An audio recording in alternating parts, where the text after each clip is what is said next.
کی زندگی گزر رہی تھی تو میں نے اب دونوں کے دلوں میں وسوسے ڈالنا شروع کیے، شوہر کو بیوی کے بارے میں بدگمان کرنا شروع کیا، بیوی کو شوہر کے بارے میں بدگمان کرنا شروع کیا، ایک دوسرے کے بارے میں وسوسے ڈالنا شروع کیے۔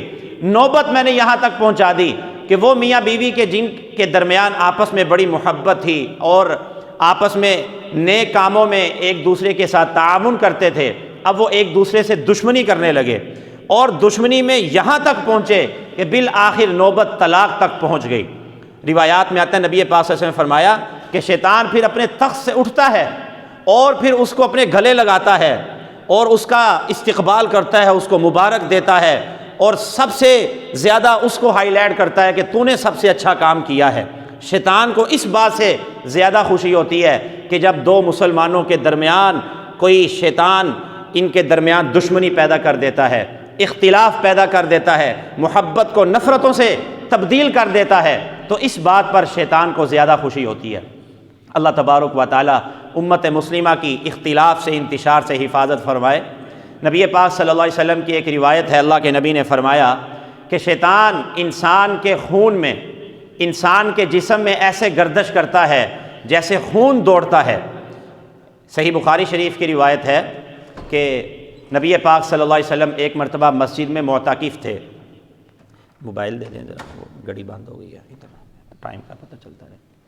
نبی پاک صلی اللہ علیہ وسلم مسجد نبوی میں ایک مرتبہ اعتکاف فرما تھے، تو حضرت صفیہ رضی اللہ عنہا نبی پاک صلی اللہ علیہ وسلم کے پاس آئیں، تو رات ہو گئی، عشاء کے بعد کا تقریباً وقت ہو گیا، اندھیرا پھیل گیا، تو اللہ کے نبی دروازے تک چھوڑنے آئے، ان کو حجرہ مبارکہ تک چھوڑنے کے لیے باہر تشریف لائے، تو اندھیرا تھا، تو دو انصاری صحابی سامنے سے آ رہے تھے، تو وہ حضور صلی اللہ علیہ وسلم کو دور سے دیکھ کر رک گئے، تو آپ صلی اللہ علیہ وسلم نے فرمایا کہ میرے ساتھ میری عورت ہے، کوئی اجنبی عورت نہیں ہے، میرے ساتھ جو اس وقت عورت ہے، اندھیرے کی وجہ سے تم لوگ کوئی بدگمانی نہ کر لینا، میرے ساتھ اس وقت میری عورت صفیہ ہے۔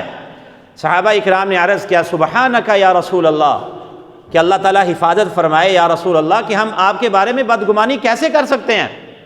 اللہ کے نبی نے فرمایا کہ بات یہ ہے کہ شیطان انسان کے دل میں وسوسے ایسے ڈالتا ہے، انسان کے جسم میں اثر ایسے کرتا ہے جیسے انسان کی رگ رگ میں خون دوڑتا ہے، تو مجھے خطرہ یہ ہوا کہ کہیں شیطان تمہیں وسوسہ نہ دل میں اس طرح کا پیدا کر دے کہ میرے بارے میں بدگمانی کرنے لگو، تو اس وجہ سے میں نے تمہیں بتایا کہ میرے ساتھ کوئی اجنبی عورت نہیں ہے، میری اپنی عورت صفیہ ہے۔ تو دیکھیے نبی پاک صلی اللہ علیہ وسلم کی اس حدیث شریف سے ہمیں ایک تو یہ سبق ملتا ہے کہ ہم خود بھی برے کاموں سے بچنے کا اہتمام کریں، اور دوسرا یہ بھی سبق ملتا ہے کہ ہم ایسے مواقع پیدا کرنے سے بھی بچیں کہ لوگ بدگمانی میں مبتلا ہونے لگیں، کہ ہم ایسے کام کرنے لگیں کہ لوگ خام خواہ ہمارے بارے میں بدگمانی کرنے لگیں، جیسے نبی پاک صلی اللہ علیہ وسلم نے یہاں کھل کر بیان فرما دیا، بتا دیا کہ بھئی میرے ساتھ میری اپنی عورت صفیہ ہے۔ تو اب آپ کے ذہن میں یہ بات آ رہی ہوگی کہ شیطان کی اتنی طاقت ہے کہ انسان کی رگ رگ میں خون کی طرح دوڑتا ہے، تو یہ تو بہت طاقتور ہے بھئی، اس کے ساتھ مقابلہ مشکل ہے بھئی، شیطان کے ساتھ مقابلہ کرنا مشکل ہے۔ تو اس وسوسے، یہ بھی شیطان کی طرف سے وسوسہ ہے، تو اس کا بھی قرآن پاک میں اللہ رب العزت نے سورہ النساء کی آیت نمبر 76 میں جواب دیا، ان کید الشیطان کان ضعیفا، کہ شیطان جتنے بھی حربے کر لے اس کی تمام تدبیریں ضعیفاً انتہائی درجے کی کمزور ہیں۔ ضعیف مبالغے کا صیغہ ہے، بہت ہی کمزور ہیں۔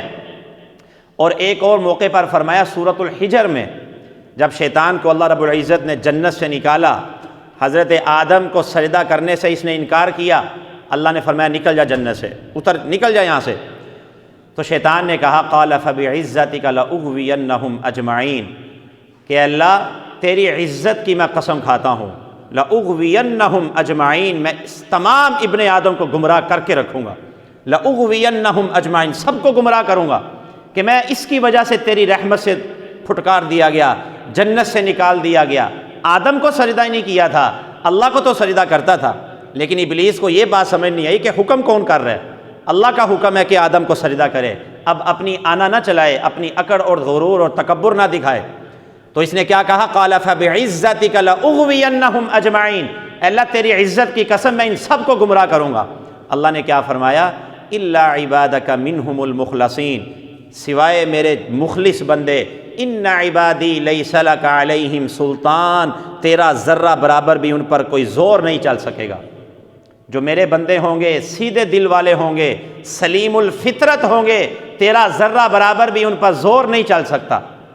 دیکھیے اللہ رب العزت نے دنیا میں زہر پیدا کیا ہے تو اس کا تریاق بھی ہے، بیماری پیدا کی، اس کا علاج بھی پیدا کیا ہے۔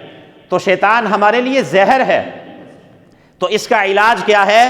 اس کا علاج یہ ہے کہ ہم کثرت سے سورۃ الفلق، سورۃ الناس کا اہتمام کریں، اس کا ہم کثرت سے ورد کریں، اس کا ہم کثرت سے اللہ کی پناہ میں آنے کی کوشش کریں، شیطان مردود سے پناہ مانگیں۔ اور دوسرا جو میں نے بتایا وہم کا علاج یہ ہے کہ جب آپ کو وہم پیدا ہو رہا ہے، جس کو یہ بیماری ہے، تو وہ زبردستی اس کے خلاف کرے۔ وہم پیدا ہو رہا ہے کہ بھئی آپ کا وضو ٹوٹ گیا، بھئی شک ہے، تو آپ اس کے خلاف کریں، نہیں بھئی میرا وضو ہے۔ نماز پڑھنے کے بعد وہم ہے کہ بھئی نماز پتہ نہیں صحیح پڑھی کہ نہیں پڑھی، تو آپ اس وہم کے خلاف کریں، نہیں بھئی میں نے صحیح پڑھ لیا الحمدللہ، اللہ کا شکر ہے، تو آپ اس وہم کے خلاف چلیں۔ وہ شیطان کی طرف سے وسوسہ ہے، آپ کو گھنٹہ وضو میں لگا کر جو 15 منٹ کا کام ہے 1 گھنٹے سے کروا کر ایک دن آئے گا کہ آپ کو اس سے بدظن کر دے گا، نماز سے ہی دور کر دے گا، یہ کوشش کرتا ہے یہ۔ تو آپ وہم کی بیماری والے وہم سے الٹ چلیں۔ اور پھر خدا نہ خواستہ اگر کوئی شیطان کے نرغے میں آ کر مغلوب ہو جاتا ہے تو اس کا علاج اللہ رب العزت نے یہ بتایا، نبی پاک صلی اللہ علیہ وسلم نے فرمایا کہ کثرت سے آپ استغفار کریں، استغفر اللہ ربی من کل ذنب واتوب الیہ، اللہ کی بارگاہ میں ندامت کے ساتھ، شرمندگی کے ساتھ اللہ سے معافی مانگے۔ تو نبی پاک صلی اللہ علیہ وسلم نے فرمایا التائب من الذنب کمن لا ذنب له، اللہ تبارک و تعالیٰ ایسا معاف فرما دیں گے جیسا کہ اس نے کوئی گناہ کیا ہی نہیں ہے، بالکل اس کے گناہوں والا خاطہ صاف ستھرا کر دیں گے۔ تو اللہ رب العزت نے یہ علاج بتا دیا کہ اس طرح یہ کریں، وسوسے کی پہلے دعا مانگیں۔ دیکھیے حضرت یوسف علیہ السلام کا قصے کو اللہ رب العزت نے بیان کیا سورہ یوسف میں 12ویں پارے میں۔ اس آیت پہ آپ غور کریں، وراودته التي هو في نفسها، کہ حضرت یوسف جس عورت کے گھر میں رہتے تھے اس عورت نے عن نفسه، حضرت یوسف کے نفس کے بارے میں وراودته ان کو بہلانے کی کوشش کی، ورغلانے کی کوشش کی، ان کو اپنی طرف بلایا اور پھر کہا وقالت حیت لک، کیا یوسف اب آ بھی جاؤ۔ دروازوں کے اندر تالے لگا دیے، کمروں کے اندر بند کر دیا، تالے لگا دیے۔ حضرت یوسف علیہ السلام بھی بشر ہیں، جوان ہیں، تنہائی ہے، اور پھر اس وقت ان کا جو مقام تھا جانتے ہیں کہ اس وقت ان کو خریدا گیا تھا، تو اس ملکہ نے زلیخا جس کا نام تھا اپنی طرف بلایا، وقالت حیت لک، کہ آ بھی جاؤ۔ تو اب اس موقع پر حضرت یوسف علیہ السلام نے 2 کام کیے۔ سب سے پہلا کام کیا کیا؟ قال معاذ اللہ انہ ربی احسن مثوائی، سب سے پہلے اللہ کی پناہ مانگی کہ اللہ کی پناہ مانگتا ہوں، انہ ربی، بے شک وہی میرا پروردگار ہے، احسن مثوائی، اس نے مجھے اچھا ٹھکانہ عطا فرمایا۔ اس موقع پر بھی اللہ کی طرف رجوع کیا، اللہ کی پناہ مانگی شیطان مردود سے، اس کے وسوسے سے اور اس کام سے۔ اور دوسرا کام کیا کیا؟ دوسرا کام یہ کیا کہ دروازوں کی طرف دوڑ پڑے۔ حالانکہ حضرت یوسف کو پتا تھا تالے لگے ہیں، لیکن جو اپنے حصے کا کام تھا وہ حضرت یوسف علیہ السلام نے کیا کہ سب سے پہلے اللہ سے دعا مانگی، اللہ کی پناہ مانگی، اور دوسرا کام یہ کیا کہ دروازوں کی طرف دوڑ پڑے۔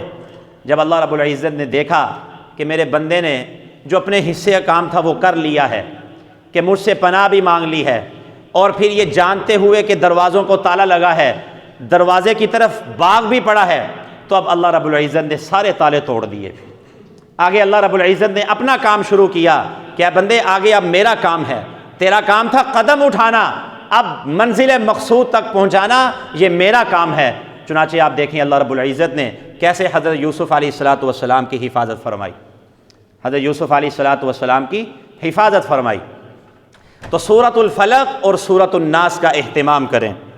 وقت ختم ہونے کو ہے، ایک بڑی اہم بات میں یہ کرنا چاہتا ہوں اگر درمیان میں وقت ختم ہو گیا تو درمیان میں رہ جائے گی. پھر تعویذ کے بارے میں کہ اللہ تبارک و تعالیٰ سے مدد مانگنے کا سب سے بہتر، سب سے افضل، سب سے مؤثر طریقہ جو ہے وہ یہ ہے کہ اللہ سے براہ راست مانگا جائے. نماز حاجت پڑھ لی جائے، اس کے بعد کئی دعائیں ہیں احادیث میں منقول ہیں، وہ مانگی جائیں. سورۃ الفلق، سورۃ الناس، ان دعاؤں کا اہتمام کیا جائے. لیکن افسوس کی بات یہ ہے کہ آج ہمارا اکثر معاشرہ تعویذ گنڈوں کے پیچھے چل پڑا ہے اور پھر تعویذ کو مؤثر سمجھ بیٹھے ہیں اور ہر چیز کا الگ الگ تعویذ بنا لیا ہے. یہاں تک کہ حضرت تھانوی رحمہ اللہ نے لکھا ہے کہ ایک عورت اس بات کا تعویذ لینے آ گئی کہ حضرت میں جب کنگھا کرتی ہوں تو میرے سر کے بال کی مانگ سیدھی نہیں نکلتی، اس کا مجھے تعویذ بنا دیں. ہم کراچی میں تھے تو ایک شخص تعویذ اس چیز کا لینے آیا کہ مجھے وہم لگ جاتا ہے کہ میری بیک سائڈ پہ دم لگ گئی ہے، تو اب اس کا بھی مجھے تعویذ دے دیں. قرضے کا تعویذ دے دیں، روزگار کا تعویذ دے دیں، بچے کی شادی ہے اس کا تعویذ دے دیں. تو ہم نے ہر چیز کا الگ الگ تعویذ بنا لیا ہے اور جو اصل کام تھا اللہ رب العزت سے مانگنے کا، اس سے ہم دور ہو گئے ہیں. تو تعویذ کے سلسلے میں بہت افراط تفریط پایا جاتا ہے ہمارے معاشرے میں. تو یہ بات سمجھنے کی ہے. نبی پاک صلی اللہ علیہ وسلم کی ایک حدیث شریف ہے، بڑی طویل حدیث ہے. اس کے آخر میں یہ ٹکڑا ہے کہ اللہ رب العزت نے فرمایا کہ آپ کی امت میں 70,000 افراد بغیر حساب کتاب کے جنت میں داخل ہوں گے. 70,000 افراد. پھر اللہ نے فرمایا کہ ان میں 4 شرطیں ہونی چاہیے. 70,000 افراد میں ایسے لوگ ہوں گے جن میں 4 شرطیں ہوں.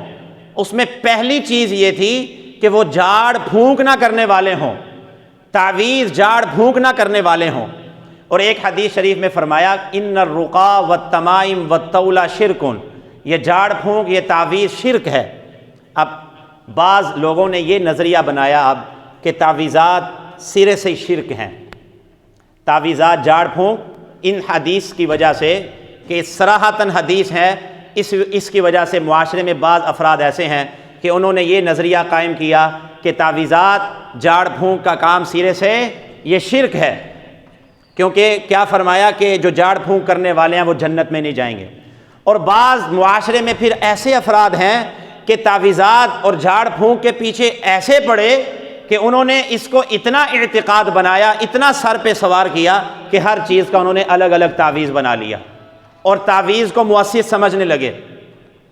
لیکن جو اصل بات ہے وہ ان دونوں کے درمیان میں ہے کہ نہ تو اس کو سرے سے شرک سمجھیں اور نہ ہی اس کو سر پہ زیادہ سوار کریں، اس کو اعتقاد رکھیں.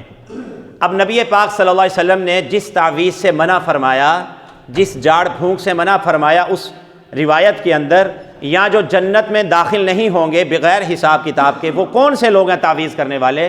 وہ اس زمانہ جاہلیت کے خاص لوگ مراد ہیں.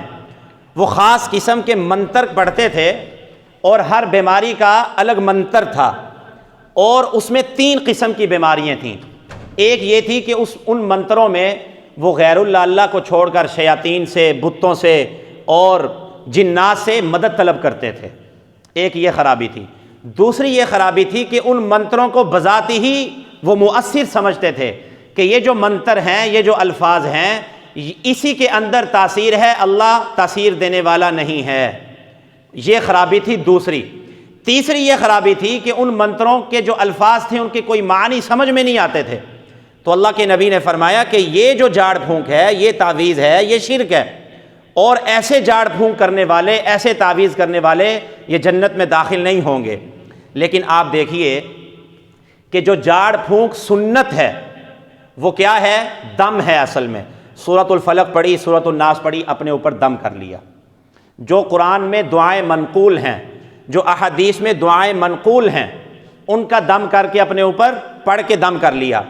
ایسے تعویذ حرام ہیں کہ جن تعویذ کے اندر غیر اللہ سے مدد مانگی گئی ہے، اللہ کو چھوڑ کے کسی اور سے، چاہے کسی نبی سے ہو، ولی سے ہو، کسی جن سے ہو، شیطان سے ہو، ایسے تعویذ حرام ہیں. اور دوسرا کہ جن تعویذات کی عبارت سمجھ میں نہیں آ رہی، آپ کو پتہ ہی نہیں اس عبارت کا مطلب کیا ہے، تو ہو سکتا ہے کہ وہ الفاظ کے معنی ایسے ہوں کہ جس میں غیر اللہ سے، شیاطین سے مدد مانگی گئی ہے، تو ایسے تعویذات حرام ہیں. اور جو جاڑ پھونک سنت ہے وہ صرف اتنا ہے، دم کر کے اپنے پڑھ کے دم کر لیا۔ نبی پاک صلی اللہ علیہ وسلم نے پوری زندگی کسی کو تعویذ لکھ کر نہیں دیا، نہ خود دیا نہ کسی صحابی سے لکھوایا۔ البتہ بعض صحابہ اکرام ایسے ہیں، جیسے حضرت عبداللہ بن عمر رضی اللہ عنہ سے منقول ہے کہ انہوں نے چھوٹے بچوں کو تعویذ کاغذ پہ لکھ کر دے دیا اور گلے میں لٹکا دیا تھا۔ یہ کچھ صحابہ اکرام سے منقول ہے۔ تو اس وجہ سے تعویذ لکھ کر بچے کے گلے میں لٹکانا جائز تو ہے، لیکن یہ سنت اور ثواب کا کام نہیں ہے۔ سنت اور ثواب یہی اصل دم ہے، پڑھ کے اپنے اوپر دم کر لیا یا آپ دوسرے پہ پھونک دیں۔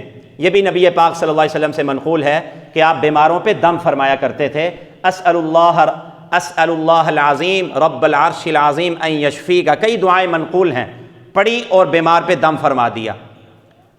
اور یہ جو تعویذات ہے اس کے بارے میں، اور پھر ہمارے ہاں ایک بیماری ہے کہ جو تعویذ لکھنے والے ہیں ان کو ہم سمجھتے ہیں یہ روحانی پیر ہیں، روحانی علاج کرنے والے ہیں۔ میں بات ختم کرنے کی طرف جا رہا ہوں۔ تو یہ جو ہم تعویذ لیتے ہیں اس کا تعلق روحانی علاج کے ساتھ ہرگز نہیں ہے، اس کا تعلق روحانی علاج کے ساتھ نہیں ہے۔ یہ ایسے ہی ہے جیسے آپ ڈاکٹر کے پاس جاتے ہیں، ہومیوپیتھک ڈاکٹر کے پاس جاتے ہیں دوائی لینے کے لیے، آپ یہ تعویذ لینے جا رہے ہیں، اپنے جسمانی علاج کے لیے جا رہے ہیں۔ روحانی علاج کا تعلق ہے دل کے ساتھ، کہ آپ اپنے دل کی جو بیماریاں ہیں، حسد ہے، کینہ ہے، بغض ہے، اس کے علاج کو کہتے ہیں روحانی علاج۔ اور یہ جو تعویذات والا کام ہے اس کو روحانی علاج کہنا یہ درست نہیں ہے، اور اس کو ثواب سمجھنا بھی ٹھیک نہیں ہے، صرف جائز ہے۔ اور میں نے بتا دیا کہ تعویذات کون سے حرام ہیں، جس میں غیر اللہ سے مدد مانگی گئی ہو اور جس کی عبارت واضح اور صاف نہ ہو۔ اللہ رب العزت سے دعا ہے مجھے بھی آپ حضرات کو بھی ان باتوں پر عمل کرنے کی توفیق عطا فرما دے۔ وآخر دعوانا ان الحمد للہ۔